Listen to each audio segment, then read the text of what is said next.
The CIS droid army doesn't get much love from Star Wars fans, and it's easy to see why. Everyone has a favorite clone trooper division, but we don't have the same relationship with Separatist droids. While they did have some awesome units like the Droidicas and the Magna Guards, they suffered insane losses against the Republic's clone army. Their tactical droids played a big role in many of their failures because they served as battlefield generals in many of the conflict's theaters. On paper, they should have had more intelligence and strategic nous than their organic counterparts, but we know that this usually didn't help them. In this video, I'm going to look at 6 different reasons why tactical droids often didn't win their battles in the Clone Wars. Let's get started. Roger, roger. One of the biggest issues involving tactical droids was that they depended on probability, not creativity.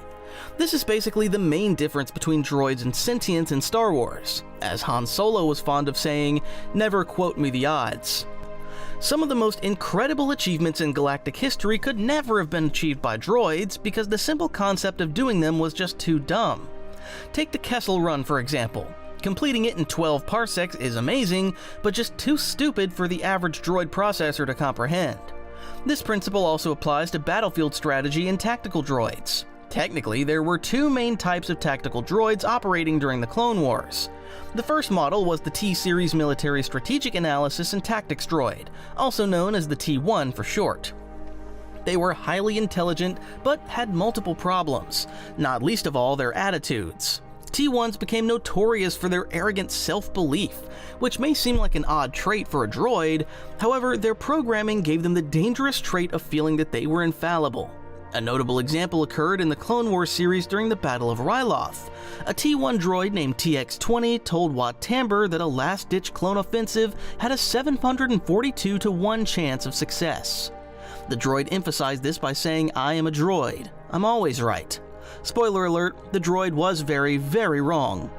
It's slightly unfair to say that T-1 droids never won their battles because they did have some success in limited environments. T-1 droids played a key role in the grueling Christophsis campaign, with the Republic suffering many losses.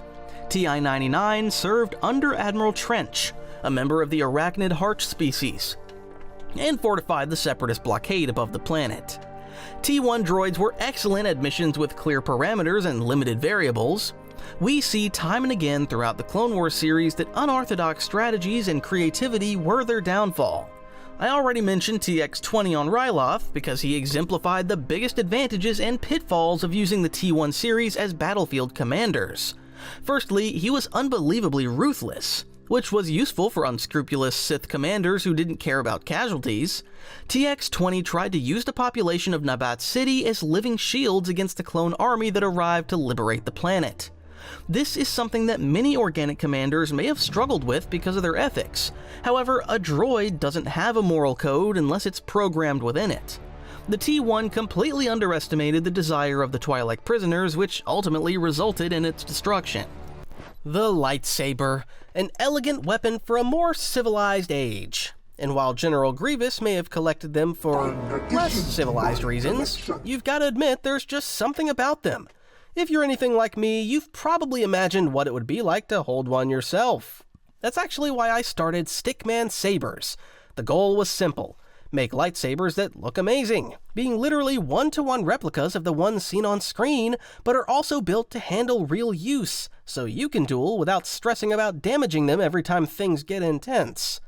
They are all equipped with state-of-the-art pixel technology, giving off an incredibly bright light that will light up the darkest rooms out there, and obviously have the iconic hum that just feels right the moment you switch it on. And for a limited time, if you pick one up, you'll also get 2 combat sabers for free. If you've ever thought about starting your own collection, this is a pretty good place to start. Links in the description, and now let's get back to the video. Another example occurred on Christophsis when Obi-Wan pretended to surrender to a droid commander. The arrogant droid's calculations told it that the Republic forces were on the brink of defeat. Technically, it wasn't wrong, but this strict adherence to data and calculations limited its thinking. Meanwhile, Anakin Skywalker was infiltrating the planet's shield generator, which enabled a counterattack. Logic dictated that Obi-Wan was buying time for diplomacy, but it failed to consider that the Jedi Master was using his negotiations as a deception. Tactical droids had a long history of struggling with asymmetrical tactics. The destruction of Rishi Station is the perfect case study during the first year of the Clone Wars. This Republic outpost was the last stop before Kamino came under attack from Separatist commando droids. First, I should say that we never see their commander in the Clone Wars, but that usually means it was a tactical droid. The droid succeeded in their original objective of taking the station, but they weren't prepared for a clone response. A surviving strike force that included Captain Rex and Commander Cody opted to blow up Rishi Station rather than leave it in Separatist hands. Again, this was something that was so illogical, it was almost impossible for the droid commanders to consider it as a possibility.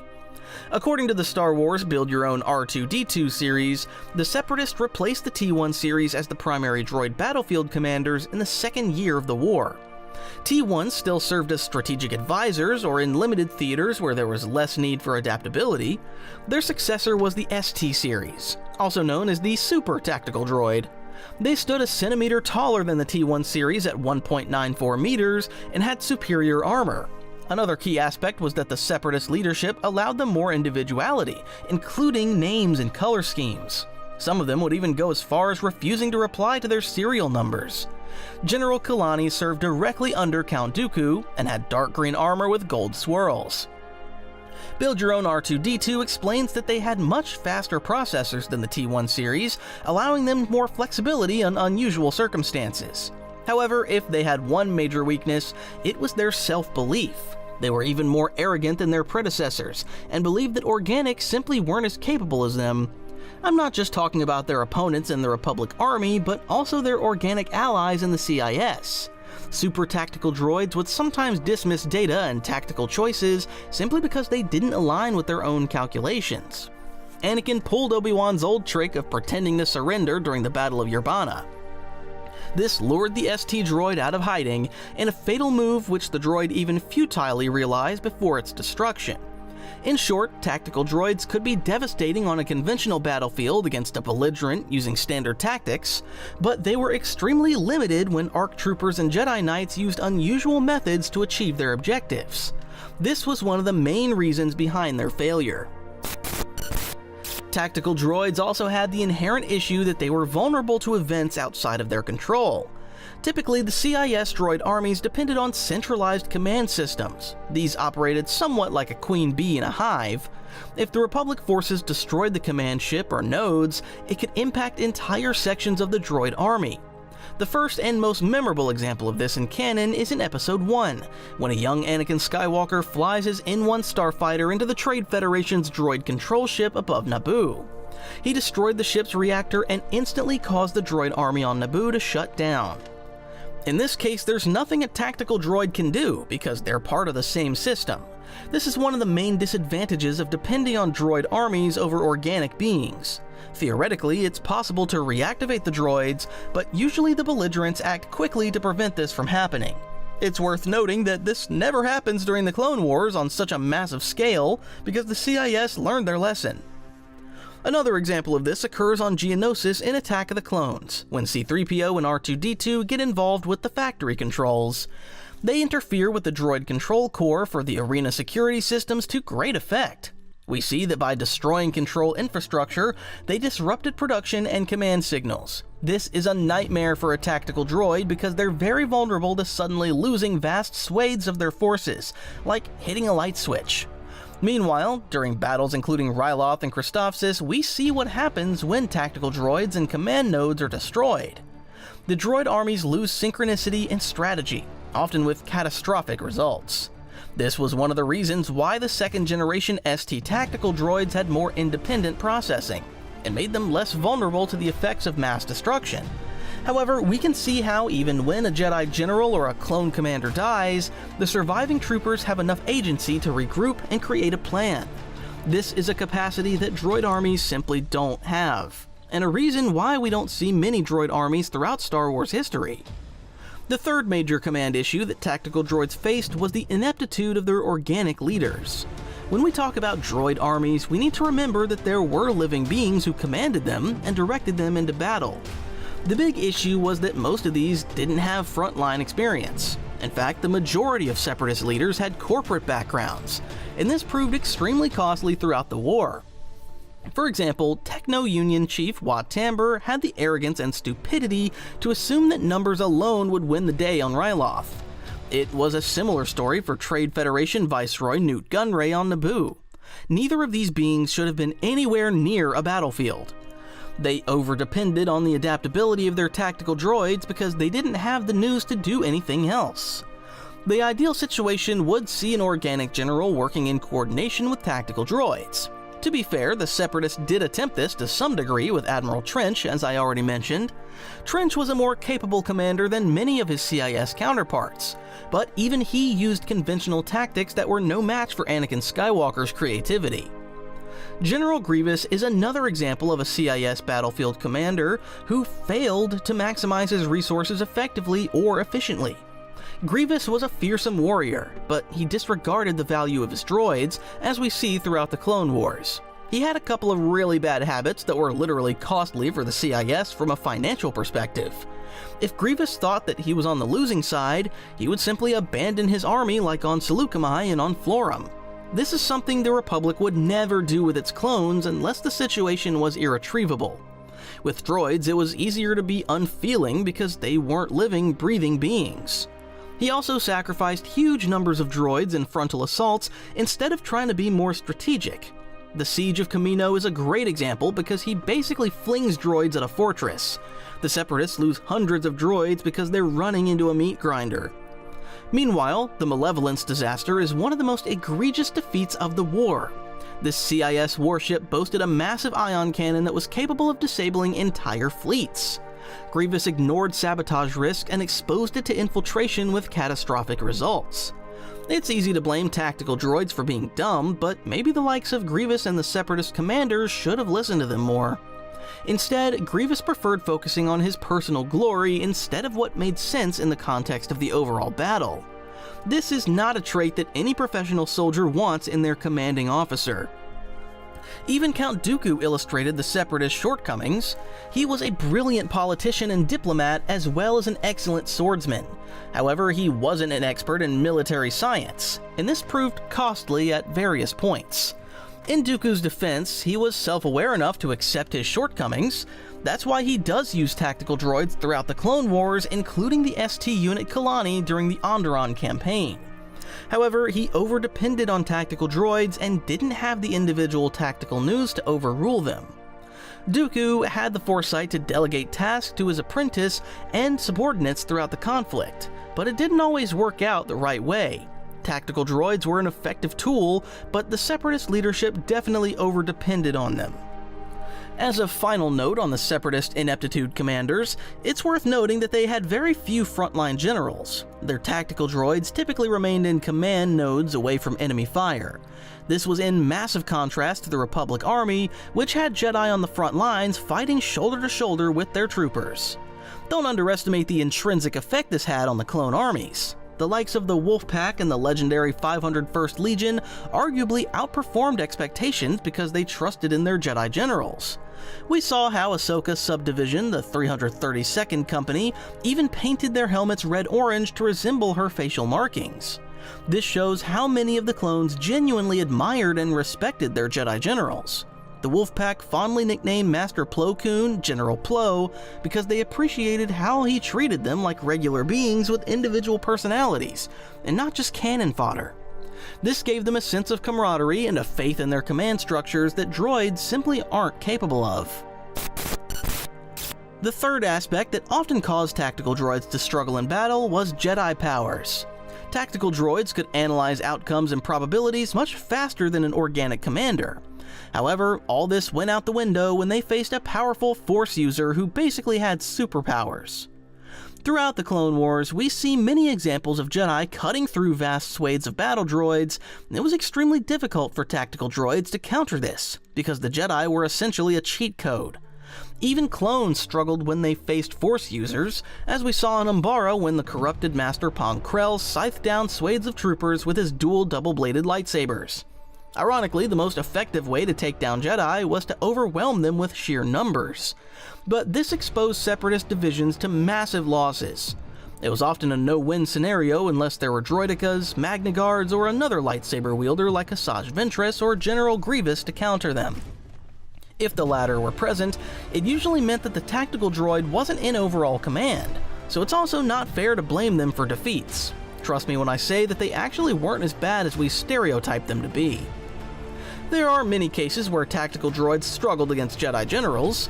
Mace Windu played a massive role during the Ryloth campaign with a significant individual impact as he infiltrated a Separatist position. He personally destroyed huge numbers of battle droids with his iconic purple lightsaber, while also using the Force to collapse structures and to destroy larger vehicles. In one legendary scene, Windu literally crushed a super battle droid using the Force. What is a tactical droid supposed to do in this situation? As I keep restating, their designers, Bactoid Combat Automata, created them for conventional warfare. We also know from Star Wars Rebels that even experienced officers took super tactical droids seriously, so it's not entirely fair to mock them. They're an easy target, but perhaps the Separatists should have tried to create more anti-Jedi strategies. Kit Fisto also led his clone troopers with great effect on Mon Calamari in the Clone Wars series. The Nautolan Jedi Master led many aquatic assaults against the Separatist specialized underwater units. Fisto's speed and force awareness gave him a massive advantage in this battle. The droid naval formations really struggled to adapt to this maneuverability in the ocean. Even when they deployed torpedoes and submersible vehicles, they couldn't stop him. Without Fisto's presence, the droids would likely have had an advantage over their clone opponents, so this shows how a single Jedi can upset the odds. This happened many times throughout the Clone Wars. Another great example was when Anakin and Ahsoka broke the siege of Christophsis. The Jedi duo destroyed armored vehicles with their lightsabers and led rapid counterattacks that overwhelmed the droid defensive positions. One of the big issues that droids faced was the Jedi's ability to block and deflect blaster bolts while closing the distance very quickly. This was something they never really adapted to throughout the war. Obi-Wan demonstrated this during the Battle of Umbara as he led the 212th Attack Battalion against massive droid divisions. His force reflexes allowed him to deflect the blaster fire from multiple directions, enabling his troopers to advance despite heavy fire. Luminara Unduli led the 41st Elite Corps at the Battle of Geonosis with her apprentice Barriss Offee. The Moralan Jedi Master led her units into heavily fortified droid positions and personally fought them in the planet's claustrophobic tunnels. This was an intense battlefield with super battle droids and automated defenses. However, time and again, we see how Jedi-led assaults penetrate positions that conventional infantry would struggle with. There's a similar situation with Plo Koon at Abrogado. Despite losing his capital ship, he continued the battle in his starfighter. Jedi were able to survive encounters that would destroy regular commanders, including tactical droids, as we see throughout the Clone Wars series. Unlike other units, Jedi generals remained calm under pressure and could adapt to drastically evolving situations because the Force gave them direction and clarity of purpose. They were more mentally flexible than tactical droids, even though droids had more standard tactical knowledge. Ahsoka is a fascinating case study because even as a Padawan, she had remarkable battlefield abilities. We could talk about the morality of the Jedi Order using child soldiers, but that's probably another video. Nonetheless, Ahsoka's speed, agility, and force powers showed that even a partially trained Jedi can outperform standard military units. Meanwhile, there are several examples during the Clone Wars of a single Jedi wiping out huge numbers of droids. Yoda wreaked havoc on Toydaria as he completely outclassed a numerically superior droid force. But perhaps the most outrageous example comes from the 2003 animated Clone Wars series. This is not canon, but it's definitely the most ludicrous on-screen example of a Jedi fighting droids. After losing his lightsaber in a battle on Dantooine, Mace Windu literally tears a division of super battle droids apart with his bare hands and the Force. It's insane because he punches the droids apart before taking down a droid control ship as it's taking off. If you haven't seen this scene, you really should check it out because it's so entertaining. Again, it's not canon, but it is still a wonderful part of Star Wars lore. Another aspect of why we don't see tactical droids winning many battles is because of an inherent flaw in the CIS system. Every single Separatist was expendable in the eyes of the man secretly conducting the war from behind the scenes. Every Star Wars fan knows that Darth Sidious manipulated the galaxy into conflict so he could bring down the Republic and destroy the Jedi. We'll talk more about that later, but for now, it's crucial to understand that the Sith Lord didn't value anybody in his administration. There are many extreme examples, including the betrayal of Darth Tyrannus or Count Dooku in Episode 3. It isn't until the very end that Dooku realizes he's just a pawn like every other Separatist. Meanwhile, Darth Vader executes the entire Separatist leadership at the end of the movie to remove them as a threat to the new Galactic Empire. Nobody is safe in this oppressive and untrusting system. Tactical droids are a symptom of this state of existence. Droids are seen as expendable and replaceable by nature throughout the entire Star Wars universe. Luke Skywalker's offered a replacement for R2-D2 before the Battle of Yavin. This isn't out of malice, but simply because R2 is an outdated unit by galactic standards. It's not so different from the real world, where everybody wants the latest phone or device. As I mentioned earlier, the Separatists were already working on a replacement for their T1 tactical droids before releasing them into the field. Unit experience is not so important for droids because the data can be shared from one processor to another anywhere in the galaxy. This is drastically different from clone troopers who gained battlefield experience and news on the ground. It was even possible for clones to subvert their training and develop new skills. Commander Pons of the 91st Mobile Reconnaissance Corps is a fascinating example of this. We first see Pons at the Battle of Geonosis, where he serves alongside Mace Windu. However, Star Wars On the Front Lines revealed that while he did train directly with Jango Fett, he lacked other specialized skills. These included specific training for interaction with Jedi leadership and ARC training. Nonetheless, he gained the trust and respect of Windu, serving with him until his untimely murder at the hands of Aurra Sing. This is a massive difference between the Republic and Separatist forces. There's no chance that a standard battle droid could subvert its programming as Pons did with his training. Another key point is that the likes of Jedi Master Plo Koon and Anakin Skywalker advocated for their troopers to be respected as individuals. In the canon YA novel Queen's Hope, Plo Koon explains how treating the Wolfpack this way even enhanced their results. Again, this is impossible with droids because their programming makes them cold and unfeeling. They didn't feel loss on an emotional level, unlike the clones who regarded all their fellow soldiers as their literal brothers. Droids don't suffer hunger, pain, or exhaustion, unlike the human clones, who feel all of these as well as emotions like anger, love, and happiness.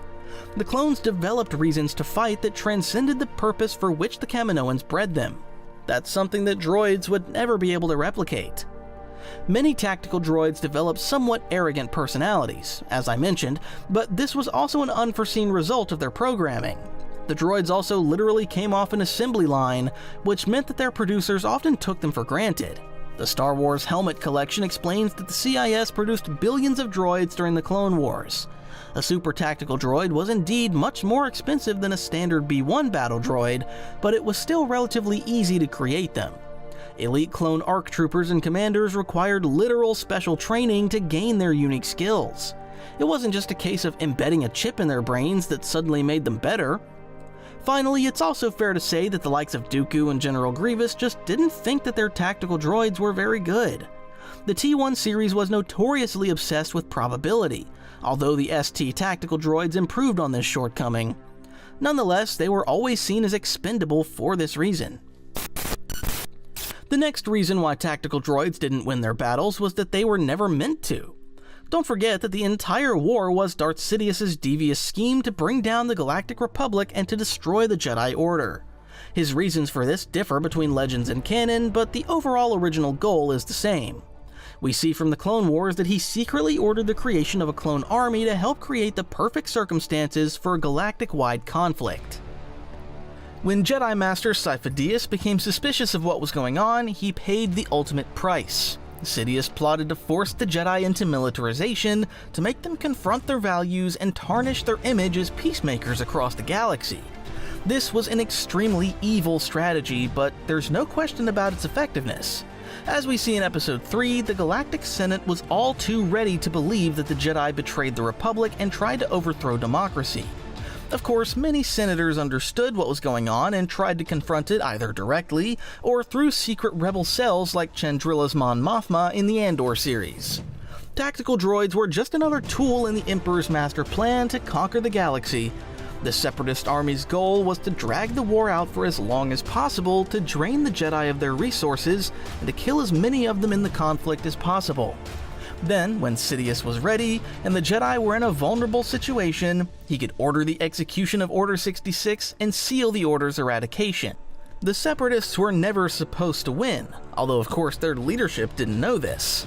As I mentioned earlier, they discovered this the hard way when they had a brief encounter with Darth Vader's lightsaber on Mustafar. Don't forget that Sidious ordered the deactivation of the entire droid army after he became Emperor. Darth Vader transmitted codes that forced entire battalions to freeze where they stood. Then, the Empire began one of the galaxy's biggest recycling programs ever as they disassembled the units for scrap. In many ways, tactical droids were a problem for the Empire because they could be a vital source of military tactics or the various rebel cells that appeared after the war. Some units did survive the war, including the aforementioned Kalani, as we see in Star Wars Rebels. This super tactical droid refused to accept that the war was over because he believed it was a Republic trick. He also believed that the Separatists still maintained a statistical chance of victory. In the episode The Last Battle, we see the surreal scene of Commander Rex and Kalani fighting side by side before agreeing to put the war behind them. There's hope for all of us. Another canon example occurs in the Star Wars comic book series. Luke Skywalker and Han Solo encounter a droid battalion on Loradil. The droids were en route to Agamar during the Clone Wars when their ship went down.